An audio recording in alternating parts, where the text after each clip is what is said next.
It's the SKOR North Twins Show. All right, SKOR North Twins Show, extra innings episode. Another one coming at you here on the SKOR North Twins Show YouTube channel. I got the sports dad with me here today. I probably just should have asked the sports dad to join me yesterday after having more pent-up frustration of Royce Lewis missing more time with another injury. Judd chomping at the bit. He texted me when I was at the concert last night saying, can we do a twin show? He's got some thoughts. Important to do a twin show. Well, I mean, there's lots going on. Rotation set. Royce Lewis is hurt. Twins TV has started, although not today, but it started yesterday. That's right. Provis. Hit the like button, subscribe button here on the SKOR North Twins Show YouTube channel. We've had a very nice month of views and subscribers. We had with the season around the corner. I know this news is a little bit of a bummer that we're about to discuss, but at the same time, you guys have supported the show, so thank you so much for those who have. And if you haven't already, 5-star rating on Apple, the subscribe button here on the YouTube channel goes a very long way. So, Judd, word did come down today that Royce Lewis indeed has a hamstring strain. He will not be ready for opening day, so that is confirmed. He hasn't been formally placed in the injured list. I actually wouldn't be surprised. We're recording this at 2:40 Central Time on Monday. There might be a press release or a formal announcement of him going on the injured list. That has not yet happened yet. Royce did clarify, though, that the injury is, quote, not even as close to as serious as the quad strain that took place on opening day last season in Kansas City that forced him to miss 2+ months. No timetable for his return. Royce had a hamstring issue at the end of 2023 that caused him to miss like the last week of the season and also prevented him from playing the field when the Twins snapped their playoff losing streak. So he has dealt with a hamstring injury before, but I was trying to tell all the Twins fans or anyone who follows this team, knock on all the wood, because do whatever juju you can, because we've seen players drop like flies so far throughout Major League Baseball. And as we're now 10 days away from opening day, the Twins will be without Royce Lewis to start the season. Yeah, and I'd like to say I'm surprised. It's discouraging, but I'm not surprised because it seems like there is always something. As of late, last few years, it seems like it's a hamstring or a quad. I'm not buying what he's selling until he's back. Like we often hear, it's not that big a deal. I'll be fine. And then it's like June 15th. So I'm not buying a thing that the Twins or he is saying until he's back. But this, again, throws things into, I don't want to say disarray, but it certainly causes questions. Now, guys that we thought were on the roster bubble might not be. It brings up a question of who's going to play third base. But overall, and I get this, for Twins fans, I mean, hell, for us, it's just discouraging because, you want to watch Buxton play, right? And then for how many years you don't get to watch him play, or you get to watch him play here and there. Now it's Royce. The end of Mauer's career was marked by this. So I totally get it. It's completely frustrating. Unfortunately, it's not surprising. The only thing is, again, I would caution against, this isn't nearly as bad as last year. I'm not going to be out as long. Okay, when you're back, dude, I'll believe it. The other problem, too, is because of the nature, Dex, of the injury, there's easily a setback. Like, it's not like a broken bone. You put a broken bone in a cast, and pretty much, right, when it's going to be set to go. So, and man, I mean, I'm sure that you discussed this when you did the Twin Show yesterday yourself, but the nature of how he got hurt, he's literally trying to, and they said, well, he's accelerating. Well, he's running. He's running, and he's a young man. Like, it's not like David Ortiz at the end of his career busting his hump to get down to first and his hammy gives out. So just a really, really overall sad thing. Cause I don't believe for a second that like he's not doing something like, oh man, I'm hurt again. I don't think that's the case. Yeah. Does he do enough? I have no clue. But it is just really disheartening to see another top prospect have this type of problem. Yeah, I believe he does the proper training. I really do. Is it you like to use the term bad skeleton? Is it just bad genetics? It could be. I remember talking with him when he was going through the abductor strain, and he mentioned how all these soft tissue injuries he has had in the past, it's more likely to have more of them. And that's just that's again unfortunate.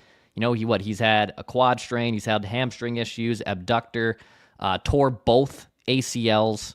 I don't think he has dealt with anything on the upper body that I'm trying to remember here. I don't think like he ever had a wrist issue or a shoulder or elbow issue. Regardless, though, I'm sure he does, and he trained, with Trevor Larnach again this offseason. Him and Larnach become kind of really good buddies, and they were hitting down there. Torrey Hunter was down there. Torrey Hunter Jr., his son, is best friends with Royce. So I think these soft tissue injuries, it is really too bad because, like, to your point, hey, if you break your arm, that stinks. Put it in a cast. It'll heal over time. With hamstrings, quad strains, tears, rips, all those types of soft tissue injuries, it becomes very difficult to just project health again. So we'll see how long he's out. He won't be available for opening day. You brought up the other names. What does this mean for external players? I think it means you're going to see Brooks Lee and Jose Miranda at third base. I still think you're going to see some Jose Miranda, maybe now more than what was once thought upon before the Royce Lewis injury. He started a team-high 74 games at third, and that guy wasn't even on the opening day roster to start last year. I think Edward Julian's chances of making this roster also have now increased because Royce will be on the injured list. I know Mickey Gasper's been kind of our spring training Cinderella story, a guy who has destroyed minor league pitching, a switch hitter that's versatile. Like, he has made a case that maybe he should be on the opening day roster for the Twins. But I do think that this probably confirms that Brooks Lee and Edward Julian, because at first it was probably one or the other, maybe not both. I think this probably clears an easier path to keep Edward Julian, who, by the way, is also having a productive spring, at least results-wise at the plate, however much stake and you put into that. But I think it does open up positions and possibilities that Julian Miranda are on this opening day roster. Where's Brooks Lee at offensively now? Because if I can play him at third and he can give me something with a bat, because I think as far as the alternatives at third base go, including Royce, Brooks Lee is the best guy to go with. But that being said, and you've discussed this a lot before, there was a feeling that he just was not prepared offensively to be in the big leagues last year. So as spring training comes to a close or gets close to a close, what's your best guess about the perception of where Lee is at the plate? I think he's at a better spot than he was last year. I mean, last season he really struggled. His bat speeds flew down. He couldn't hit fastballs anymore. I mean, when you're a highly touted prospect and you've been successful at baseball, as like Brooks Lee has been his entire life, you do make a killing fastballs. And then all of a sudden you can't hit a major league fastball. That is a huge concern. I think he's in a good spot. I think he's in a decent spot here. The switch hitting aspect, obviously, the team obviously likes a lot too. Eddie's glove is, it's cross your fingers and say your prayers. At first base too, it sounds like. Yeah. It's weird because last season too, he actually made some really nice strides in spring training and at the beginning of the year, he actually looked pretty competent there at second base. And then I think it was honestly the mental toll of his poor season just caught up to him on both sides. And then by then, we were at that Cardinals game, wasn't there the Butcher double play ball that eventually led to the Cardinals win? He just, I think, lost a ton of confidence. I will say against a right-hander, like Julian has a better advantage to earn playing time when facing a right-handed pitcher. And by the way, the Cardinals confirmed Sonny Gray will start for opening day for St. Louis. They actually might be opening with a 6-man rotation, which is also very interesting. But I think you'll see Edward Julian gets plenty of run against right-handed pitching and probably at second base or DH. Willie Castro can play some second base.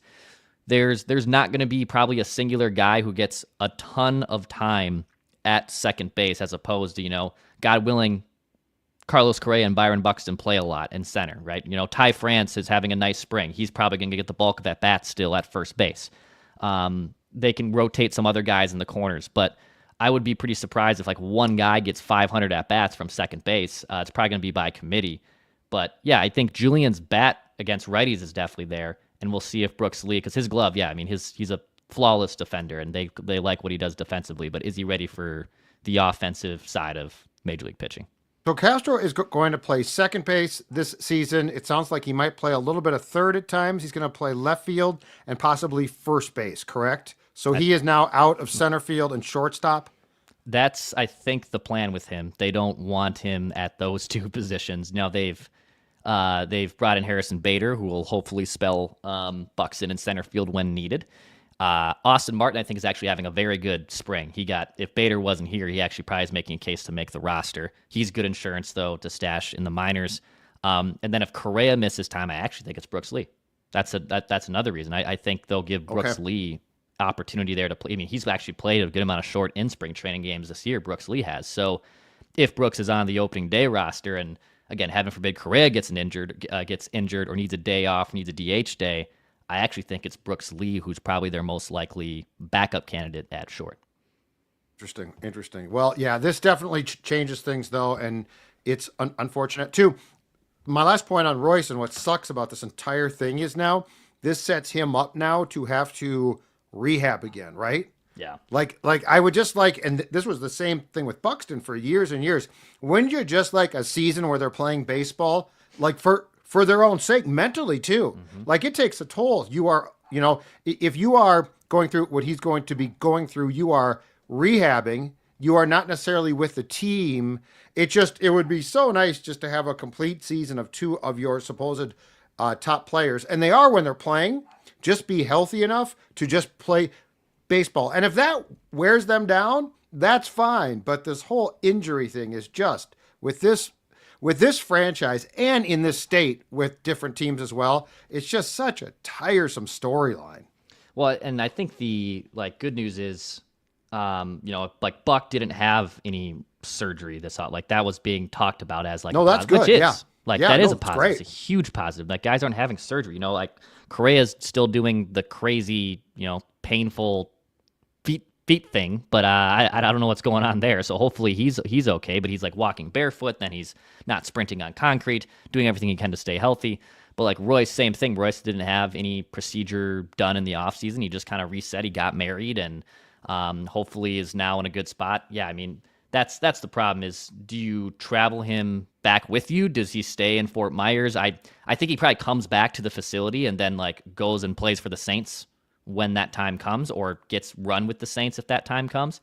Keep in mind the Twins are on the road for 13 of their first 16 games on which, by the way, I am all for, considering I don't understand why April is packed with home games in Minnesota. So they are on the road a ton to start the year. I think Royce probably just stays back here. Michael Tonkin's going to stay down with Fort Myers, and that's okay. Michael Tonkin can go sit. That's in Fort fine. Myers. Yeah, He builds up strength more. I'm not sure I have Royce come back also and play in April. It's going to be chilly. It's cold. Not great for the muscles. Again, this is where you have to be at. That's what stinks about this, Dex. This is where you have to think, okay, if he comes back and plays, games here, right? It's going to be chilly. It's going to be cold. Is he more apt, which I would guess that you probably are, to pull a muscle there? So now you got to go into all of the machinations of what's best.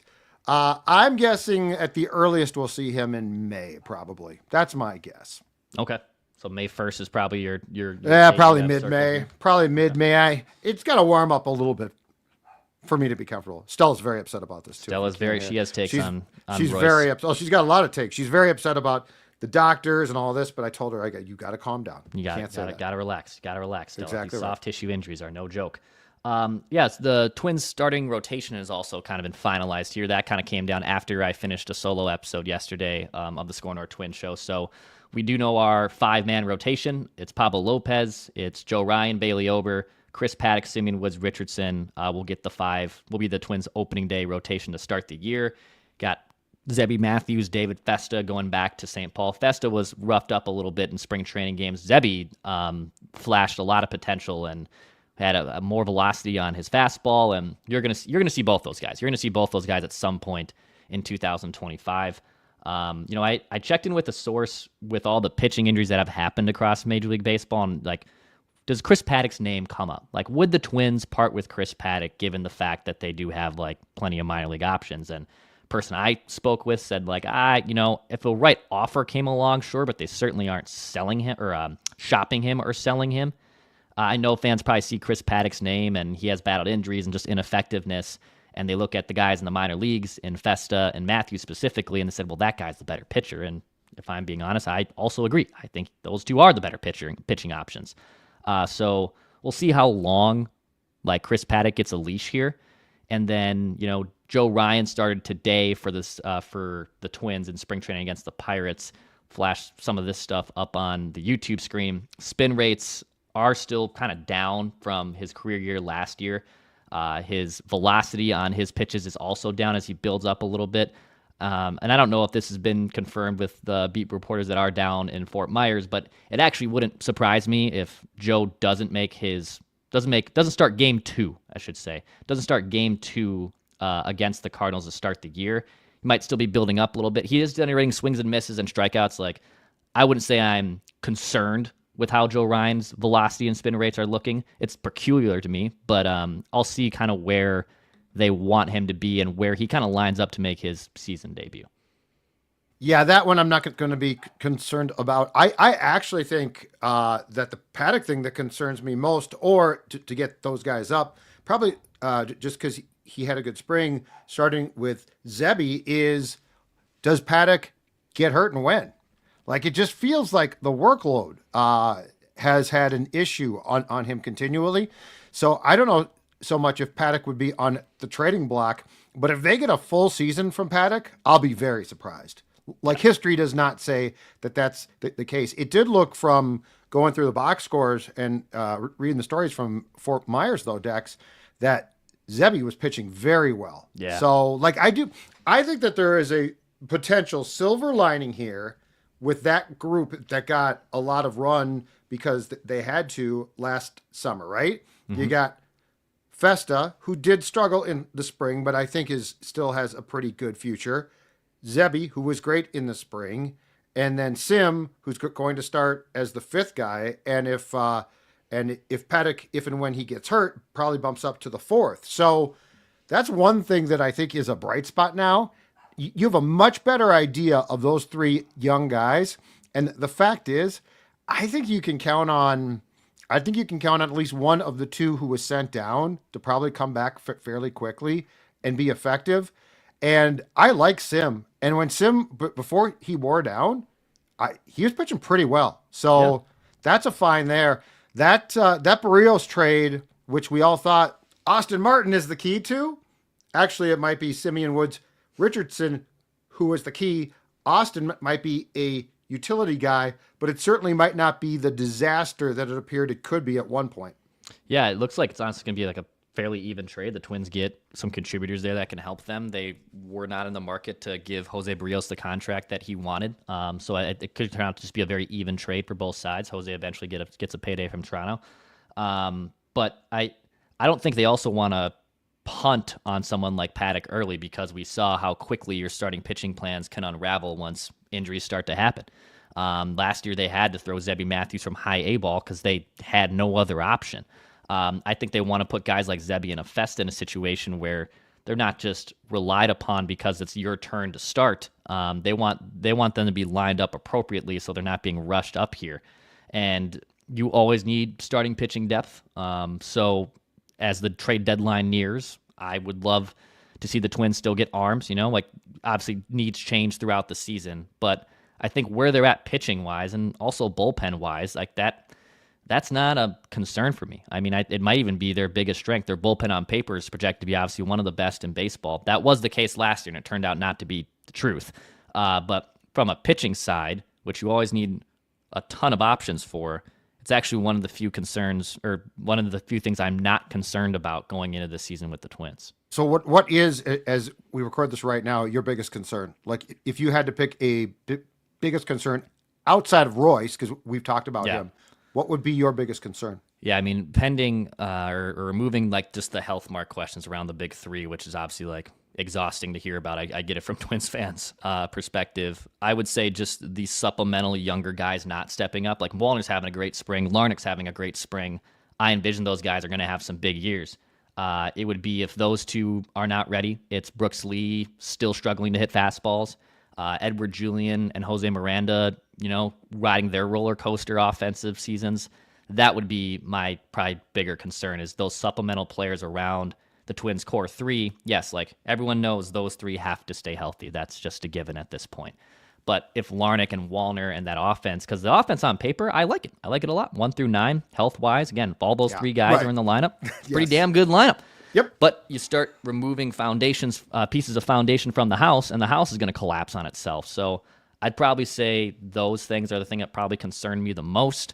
And, I know Duran's velocity has dipped a little bit. He wasn't like as nasty as he was in previous years, but I still like the bullpen as a whole, where even if Duran is in the same spot he was last season, effectiveness-wise and velocity-wise. He dropped some weight too, right? Yeah, he dropped weight. The Splinker was still coming in pretty hot in his last spring training appearance. I'm not too concerned with him. And Jax is lights out now. He's been fantastic. Yeah, he's probably the best reliever on their team and one of the most underrated in baseball. So bullpen-wise, I think they're pretty solid. It's just their offense.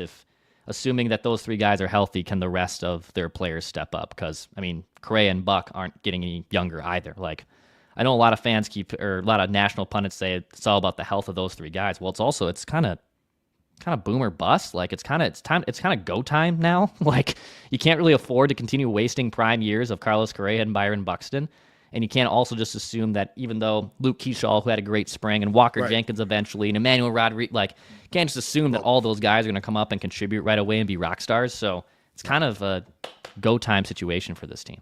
Yeah, and I think with Buxton and Carlos too, it's weird because it's go time. You don't want to waste their years, but what's sad is it's not necessarily the fault of the roster around them as much as them.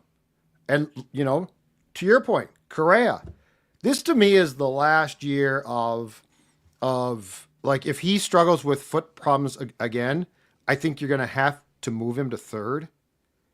Because, I don't think you can go through this again where it's like, okay, you're out for 3 months or 2 months now because of your foot problem. Like, it's no secret that playing shortstop is tough. And he is, and this is, again, the sad thing is he's brilliant at it. Like, he is worth the price of admission to go play there.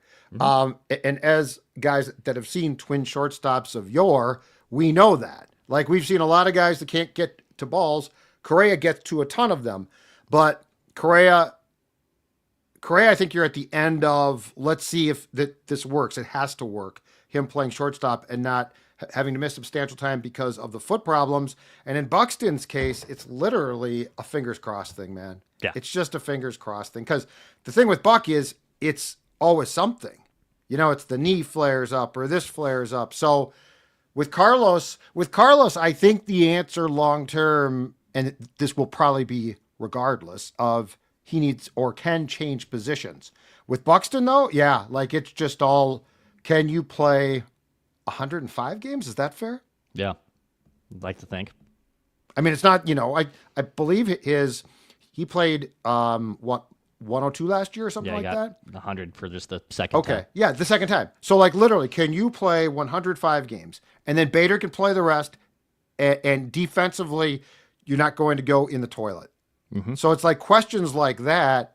And the Central itself, I think the Central is going to be a little bit better than people probably think now. But if you could keep guys on the field, you can be competitive. And the Twins, just for the interest's sake, desperately need to be competitive. Absolutely. Hit that like button, subscribe button here on the SKOR North Twins Show YouTube channel. That's the Sports Dad. We'll have a full Twins roster projection episode on Thursday on a full edition of the SKOR North Twins Show with Mackie, Judd, and myself. And then I believe next Tuesday, a week from tomorrow, will be the return of Trevor Plouffe Tuesdays. So we'll have Trevor Plouffe back in the fold. So if you missed those episodes last year, it was one of our favorite days of the week, Trevor Plouffe Tuesdays. So Trev still contributed to John Boy and is still will be on Twins broadcasts also this season. So we're thankful to have Trev back again for the 2025 season. Get some former player perspective and just some good vibes from him. But yeah, hit the like button, subscribe button here on the SKOR North Twins Show YouTube channel. Go follow us on TikTok as well at the SKOR North Twins Show. Appreciate you guys. We'll be back soon.